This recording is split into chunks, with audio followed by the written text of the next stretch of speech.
Hello everyone, I am पारस और आज हम डिस्कस करेंगे स्टोइकियोमेट्री लिमिटिंग रिएजेंट। ठीक है, तो सबसे पहले हम ये देखते हैं कि किसी भी रिएक्शन की जो स्टोइकियोमेट्री होती है वो क्या होती है। ठीक है, तो बेसिकली स्टोइकियोमेट्री के अंदर हम किसी भी रिएक्शन के अंदर जो एलिमेंट्स होते हैं ना उनका मेजरमेंट करते हैं। ठीक है, तो डिटेल में पढ़ेंगे हम स्टोइकियोमेट्री क्या होती है। तो स्टोइकियोमेट्री समझने से पहले आपको ये समझना पड़ेगा कि केमिकल रिएक्शन क्या होती है। ठीक है, तो बेसिकली हम इसको ऐसे बोलते हैं कि जब भी हम दो केमिकल्स को मिक्स करते हैं और न्यू केमिकल का फॉर्मेशन करते हैं तो इस केमिकल के चेंज को हम केमिकल रिएक्शन बोल देते हैं। ठीक है, जैसे मैं ऐसे बोल दूं कि हमारे पास मैग्नीशियम है, हमने मैग्नीशियम में ऑक्सीजन को मिक्स किया और मैग्नीशियम ऑक्साइड बन गया हमारे पास। तो हमने क्या किया, बेसिकली हमने दो केमिकल्स को मिक्स करके तीसरा केमिकल बना दिया। ठीक है, तो हम इसको बेसिकली बोलते हैं केमिकल रिएक्शन। ठीक है, तो हमने क्या किया था कि जैसा हमारे पास मैग्नीशियम था, हमने मैग्नीशियम में मिक्स की थी O2 ऑक्सीजन और हमारे पास आ गया MgO मैग्नीशियम ऑक्साइड। ठीक है, तो अब ये ठीक है, यहां तक हो गया ये, है ना। और इसको ये भी जान लो आप कि जो हमारे पास ये वाला पार्ट होता है इसको हम बोल देते हैं रिएक्टेंट। और इसको बोलते हैं हम प्रोडक्ट। ठीक है, इसको हम रिएक्टेंट बोलते हैं, इसको हम प्रोडक्ट बोलते हैं। ठीक है, तो बेसिकली ये हमारे पास एक केमिकल रिएक्शन हो गई। ठीक है, फिर हमको अचानक से याद आ गया कि कंजर्वेशन ऑफ मास भी होता है। हमारे पास एक लॉ होता है कि हम रिएक्टेंट का जो मास है वो प्रोडक्ट के मास के इक्वल होता है और इस लॉ को बोलते हैं हम law of conservation of mass.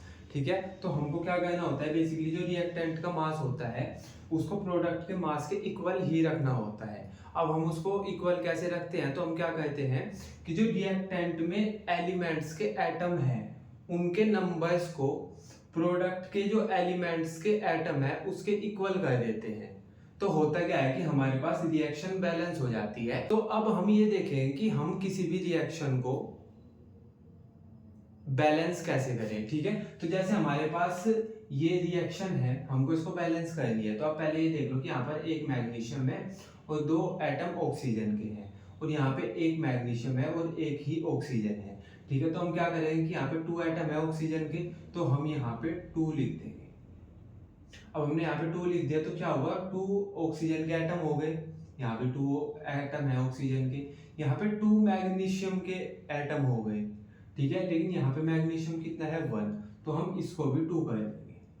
तो बेसिकली हुआ क्या कि 2 मैग्नीशियम हो गए इधर, 2 ही इधर है और 2 ऑक्सीजन है और 2 ऑक्सीजन ही इधर है। तो बेसिकली हमारे पास जो ये रिएक्शन आ गई ये एक बैलेंस रिएक्शन है। ठीक है, तो अब हम बेसिकली ये समझेंगे कि अगर हमारे पास कोई बैलेंस्ड रिएक्शन है उसकी स्टोइकियोमेट्री क्या होती है।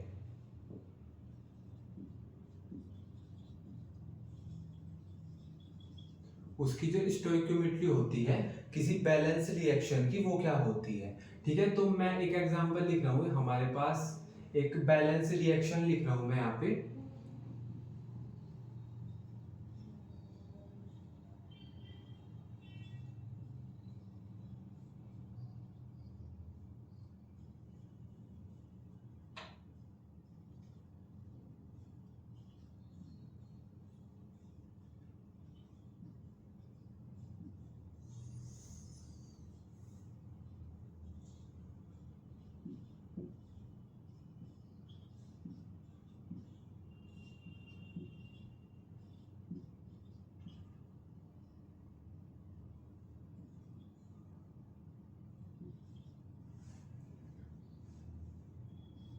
ठीक है, तो बेसिकली हमारे पास एक रिएक्शन है जिसमें हमारे पास हम मीथेन को मिक्स करते हैं ऑक्सीजन में और प्रोडक्ट बनता है हमारे पास CO2 प्लस H2O। ठीक है, और जितने भी हमारे पास रिएक्टेंट है या जितने भी प्रोडक्ट है सभी की सभी गैसियस फॉर्म में प्रेजेंट है।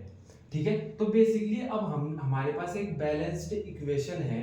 अब हमको ये देखना है कि हम इस इक्वेशन से क्या क्या जान सकते हैं। ठीक है, यहाँ पे बेसिकली हमारे पास 1CH4 है, 2O2 है। ठीक है, तो हम इसको ये बोल देंगे कि अगर हम 1 मोल ऑफ मीथेन को रिएक्ट कराएं 2 मोल ऑफ ऑक्सीजन से, 1 मोल ऑफ मीथेन को रिएक्ट कराए विद 2 मोल ऑफ, मतलब हम ऑक्सीजन के 2 मोल ले रहे हैं, ठीक है, तो with 2 mole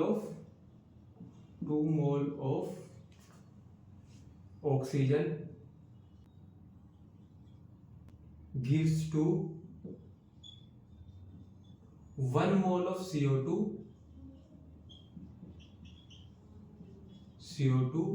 and 2 mole of H2O। तो बेसिकली हमको समझना ये है कि जो भी यहाँ पे नंबर लिखा हुआ है हम उसको मोल मान लेंगे, ठीक है। तो हम ऐसे बोल देंगे कि अगर हम 1 मोल CH4 को रिएक्ट कराए 2 मोल ऑफ ऑक्सीजन से, तो हमारे पास प्रोडक्ट में बन जाएगा 1 mole of CO2 and 2 mole of H2O। तो ये तो हो गया इन टर्म्स ऑफ मोल, ठीक है, ये तो मोल्स की टर्म्स में हो गया, ठीक है। अगर मैं बोल दूं कि मेरे को मॉलिक्यूल के टर्म में चाहिए, तो हम क्या करेंगे, हम इस नंबर को मॉलिक्यूल का नंबर मान लेंगे। हम ये बोलेंगे कि जब हम 1 मॉलिक्यूल ऑफ मीथेन को मिक्स रिएक्ट कराएंगे 2 मॉलिक्यूल ऑफ ऑक्सीजन से, तो हमारे पास प्रोडक्ट में आएगा 1 molecule of CO2 and 2 molecule of H2O। Clear है क्या? तो मैं ये बोल रहा हूँ कि जब भी हमको मोल के टर्म्स में चाहिए होगा तो हम इस नंबर को मोल मान लेंगे, जब भी हमको मॉलिक्यूल के टर्म्स में चाहिए होगा तो हम इस नंबर को नंबर ऑफ मॉलिक्यूल्स मान लेंगे, ठीक है। तो 2 वे बता दी मैंने आपको जिसमें आप बता सकते हो इस रिएक्शन की स्टोइकियोमेट्री, ठीक है।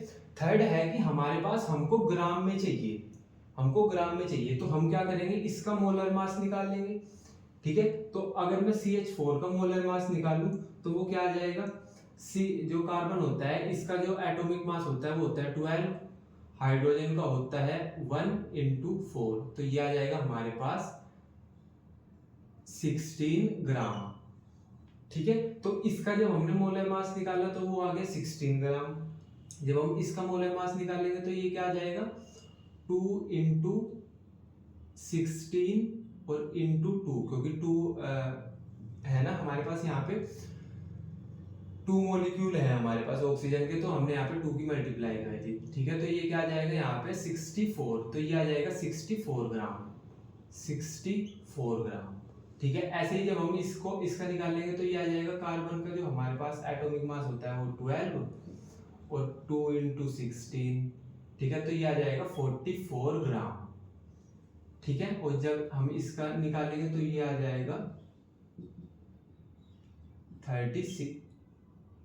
36 ग्राम, ठीक है। तो अब अगर हमको इस रिएक्शन की stoichiometry in terms of molar mass चाहिए तो हम कैसे बोलेंगे, हम इसको ऐसे बोलेंगे कि जब हम 16 ग्राम मीथेन को रिएक्ट कराएंगे 64 ग्राम ऑफ ऑक्सीजन में, तो हमको प्रोडक्ट में मिलेगा 44 gram of CO2 and 36 gram of H2O। Clear है क्या? ठीक है।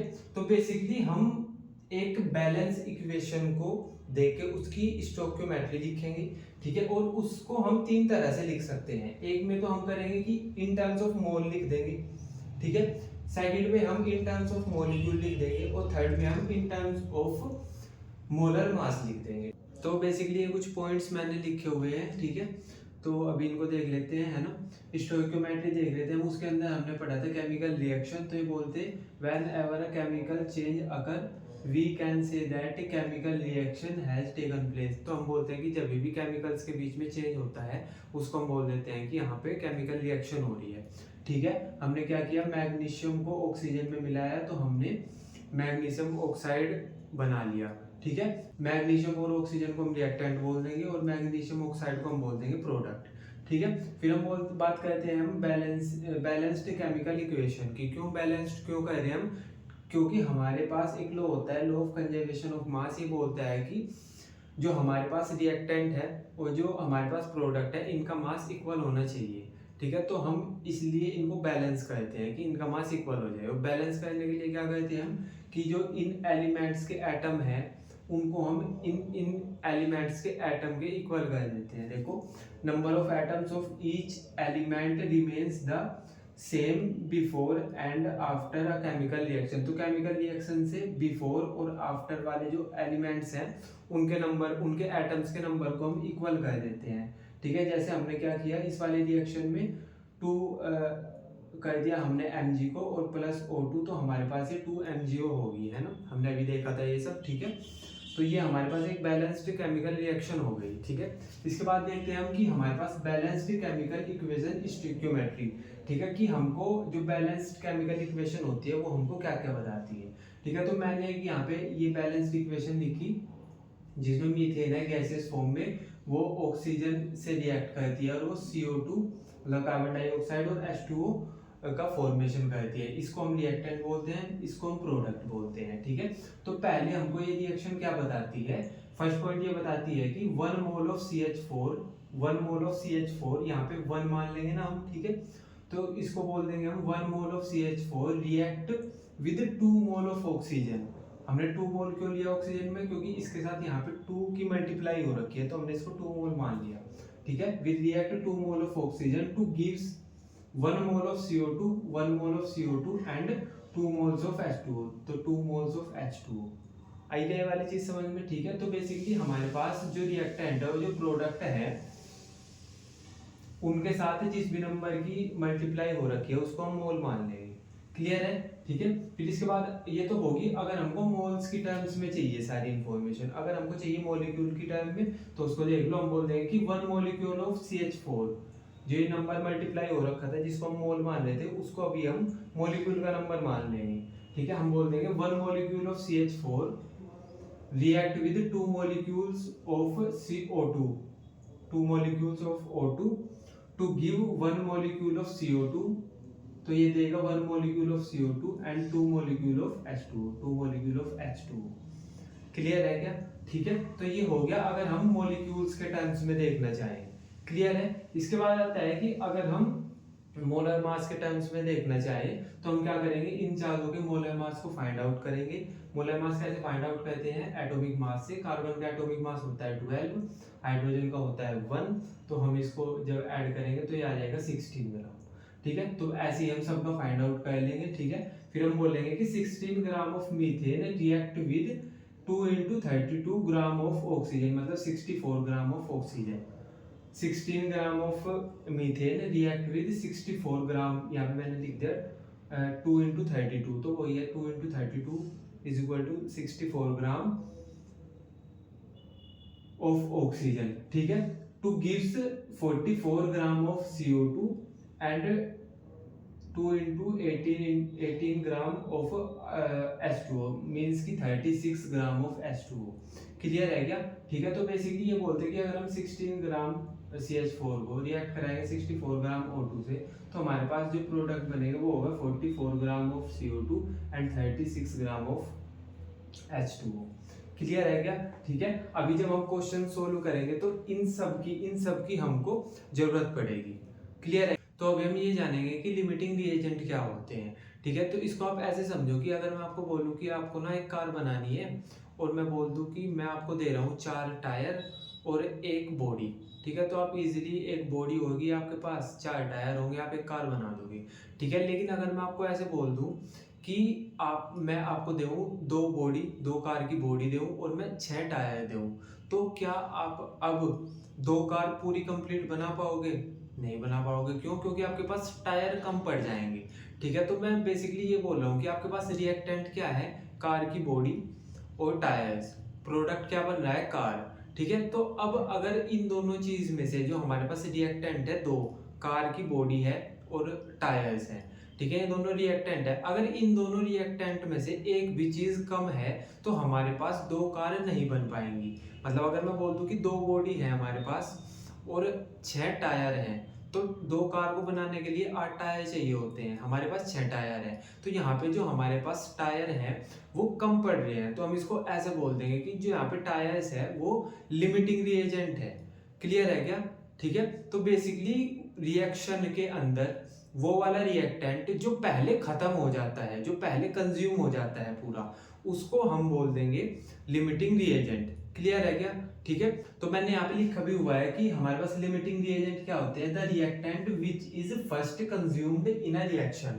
तो वो वाला रिएक्टेंट जो रिएक्शन में पहले पूरा कंज्यूम हो जाता है, ठीक है, और दूसरे वाला रिएक्टेंट बचा रहता है, तो जो कंज्यूम हो जाता है उसको हम लिमिटिंग रिएजेंट बोलते हैं। ठीक है, इसका एग्जांपल देखो आप एक बार, जैसे मैं बोल रहा हूँ कि हमारे पास A प्लस बी मिलके हमारे पास C का फॉर्मेशन कर रहे हैं। ठीक है, हमारे पास एक रिएक्टेंट है A, एक रिएक्टेंट है B और प्रोडक्ट है हमारे पास C। तो मैं ये बोल रहा हूँ कि अगर हमको चाहिए क्या है कि अगर मैं 5 ग्राम और मैं 10 ग्राम बी ले लेता हूँ, ठीक है, तो हमारे पास सी बन जाएगा। क्लियर है क्या? अगर मैं 5 ग्राम ए लेता हूँ और 10 ग्राम बी लेता हूँ तो हमारे पास प्रोडक्ट का फॉर्मेशन हो जाएगा। ठीक है, तो मैंने इस रिएक्शन को कराने के लिए जो हमारे पास ए था वो तो दे दिया मैंने 6 ग्राम, और जो हमारे पास ये बी था वो दे दिया मैंने 8 ग्राम। मैं बोलता हूं कि अब आप सी का फॉर्मेशन कर दो। आप बोलोगे कि सी के फॉर्मेशन के लिए हमको 5 ग्राम तो चाहिए, ए कितना है हमारे पास 6 ग्राम, ठीक है 5 ग्राम हम इसमें से यूज करेंगे। और सी का फॉर्मेशन करने के लिए हमको बी चाहिए 10 ग्राम, और बी हमारे पास है कितना 8 ग्राम। तो ये तो पहले ही खत्म हो जाएगा क्योंकि हमको 10 ग्राम चाहिए। तो यहाँ पे इस वाली कंडीशन में हम बोल देंगे कि जो हमारे पास बी है ये लिमिटिंग रिएजेंट है क्योंकि ये पहले कंज्यूम हो जाएगा। क्लियर है क्या? ठीक है, तो बेसिकली आपको बस इतना याद रखना है कि जो चीज रिएक्शन में या वो वाला रिएक्टेंट जो रिएक्शन में पहले कंज्यूम हो जाए, पूरा खत्म हो जाए पहले, ठीक है, उसको हम लिमिटिंग रिएजेंट बोल देंगे। क्लियर है क्या? ठीक है, अब ये क्वेश्चन है हमारे पास, ये देख लो।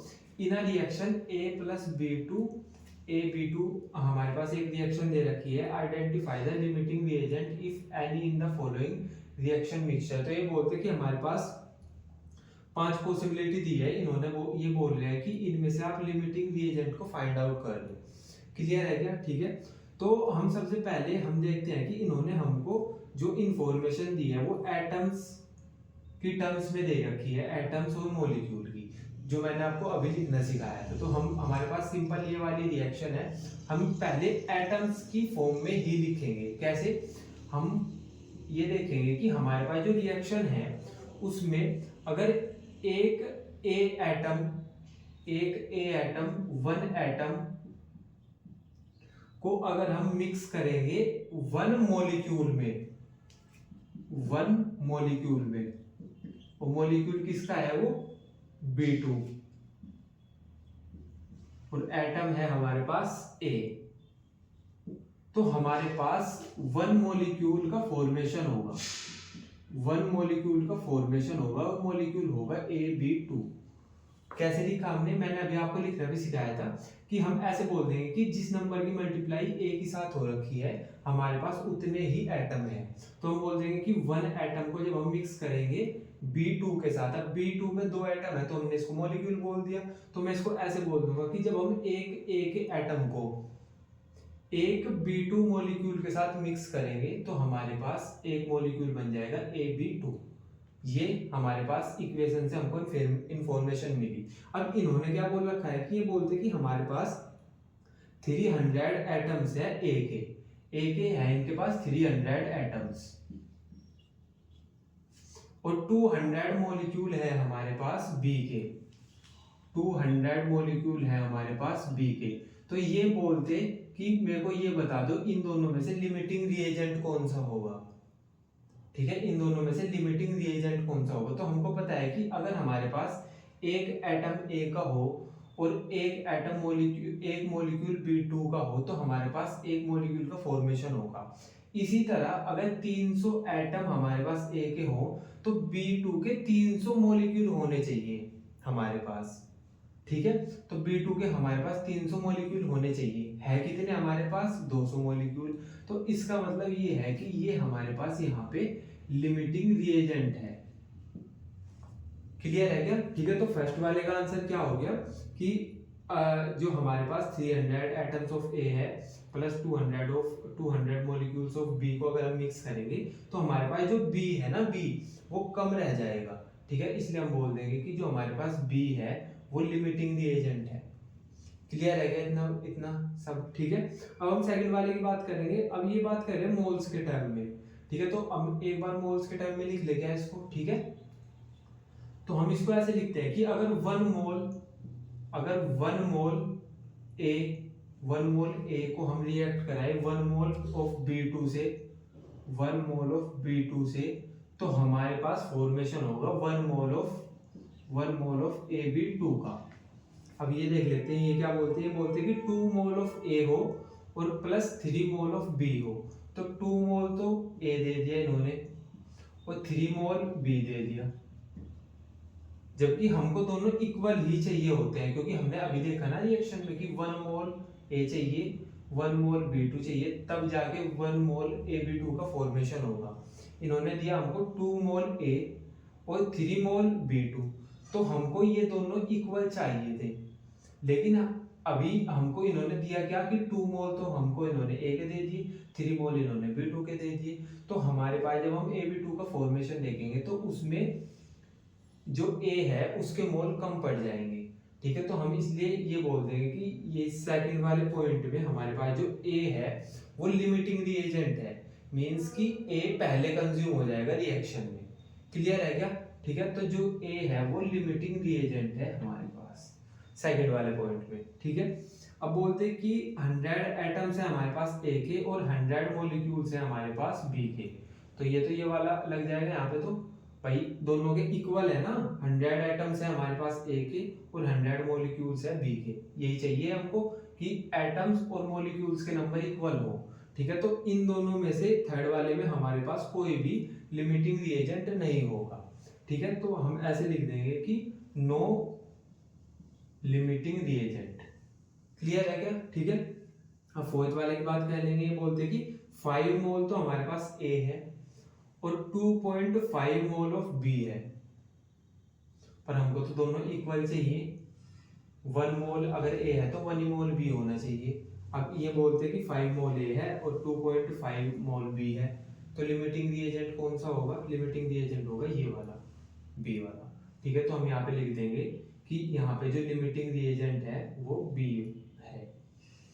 क्लियर है क्या? ठीक है, लास्ट वाला देख लेते हैं। 2.5 मोल ए है और 5 मोल बी है। ठीक है, तो अब हमको तो दोनों इक्वल चाहिए होते हैं। अब 2.5 मोल है ए, तो ये पहले कंज्यूम हो जाएगा रिएक्शन में, पहले खत्म हो जाएगा। ठीक है, तो यहाँ पे हम बोल देंगे कि जो ये वाला है हमारे पास ए, ये लिमिटिंग रिएजेंट है। ठीक है क्या? है ना? तो आई होप आपको इतना क्लियर हो गया होगा। ठीक है, बाकी हम कल पढ़ेंगे। बाय।